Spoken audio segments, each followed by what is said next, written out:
ইরাকের একাধিক সামরিক ঘাঁটিতে হামলার ঘটনা ঘটেছে। দেশটির ইমাম আলী বালাদ তাজি সামরিক ঘাঁটিতে এই হামলার ঘটনা ঘটেছে। এছাড়া রাজধানী বাগদাদের বিমানবন্দরের কাছে ড্রোন হামলার খবরও পাওয়া গেছে। মঙ্গলবার এই তথ্য জানিয়েছে সংবাদ মাধ্যম আল জাজিরা।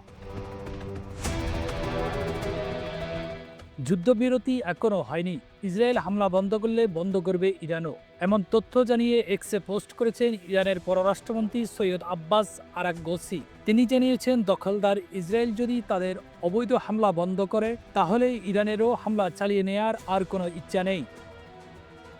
অন্যদিকে ইরানের এক জ্যেষ্ঠ কর্মকর্তা বার্তা সংস্থা রয়টার্সকে জানিয়েছেন, কাতারের মধ্যস্থতায় যুক্তরাষ্ট্রের প্রস্তাবিত যুদ্ধবিরতিতে রাজি হচ্ছেন তারা।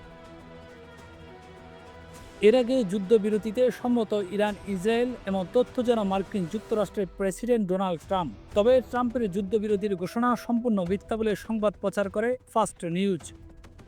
এছাড়া তেলের দাম না বাড়াতে হুঁশিয়ারি দিয়েছেন ডোনাল্ড ট্রাম্প। ইরানের পরমাণু সক্ষমতা সম্পূর্ণ ধ্বংস করা হবে বলেও জানিয়েছেন হোয়াইট হাউস। অন্যদিকে কাতারে মার্কিন ঘাঁটিতে ক্ষেপণাস্ত্র হামলা চালিয়েছে ইরান। মধ্যপ্রাচ্যের বিভিন্ন দেশের মার্কিন ঘাঁটিতে হামলার আশঙ্কা। কাতার, সংযুক্ত আরব আমিরাত, কুয়েত এবং বাহরাইন সামরিকভাবে তাদের আকাশসীমা বন্ধ ঘোষণা করেছে।